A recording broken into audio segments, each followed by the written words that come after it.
অনেকেই জিজ্ঞেস করছেন যে গ্রামে আসার পর আমরা কোথায় উঠছি।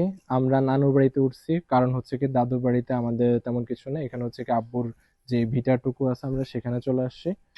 আর আব্বুর এই এই শুধু জাস্ট এই ভিটাটুকু এখানে আছে, খালি জায়গা আর কি, খালি এখানে ঘর জায়গাটুকু নাই। আছে। আর এখানে একটা এটাকে কি কয়, বড়ই গাছ আছে।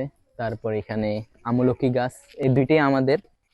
আর এখানে আমাদের দাদার বাড়ি ছিল, এখন এখানে খালি, মানে আপাতত দাদার কিছু যে নাই। ঘরটা ছিল সেটা এইখানেই ছিল, এখন জাস্ট হচ্ছে কি এখানে মাটিটুকুই মানে আছে, আর কিছু নাই। আর ওই পাশে একটা রান্নাঘর আছে, ওই পাশে একটা রান্নাঘর আছে, এটাতে এখন এখানে অন্যরা রান্না করতেছে। হ্যাঁ, আর এইদিকে আছে একটা লিচু গাছ, একটা বেল গাছ, আর একটা জাম্বুরা গাছ আছে। যে কামরাঙ্গা গাছ, এটাও আমাদের কামরাঙ্গা গাছ।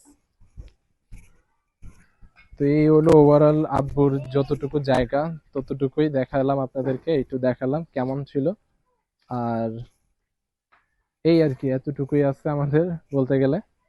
এই কারণেই মূলত হচ্ছে কি নানুর বাড়িতে আমরা উঠছি, কারণ এখানে যে থাকবো যে একটা দিন সেই সিস্টেমটা নাই। এই আমার ছোট আব্বু লাগাইছিল নাকি, হ্যাঁ, হুম, লিচু গাছ, এদিকে বেল এদিকে গাছ। এদিকে এনে কি গাছ ছিল? দেন আন্টি, এ পাশে হচ্ছে কাব্বুর চাচাতো ভাই যারা আছে তাদের বাসা, আর এইদিকে হচ্ছে কাব্বুর ফুফাতো ভাই, ওনাদের বাসা, ওনারা বেড়া দিয়ে দিছে ওনাদের জমিটুকু, বুঝতে পারছেন। আর এটা হচ্ছে কি লিচু গাছটা যেটা, আর হচ্ছে কি এটা হচ্ছে কি বেল গাছ, জাম্বুরা গাছ একটা আছে। তো এই হলো কি ওভারঅল পুরো জায়গাটা আপনাদেরকে দেখালাম, ওই দিক পর্যন্ত আমাদের জায়গাটুকু আছে।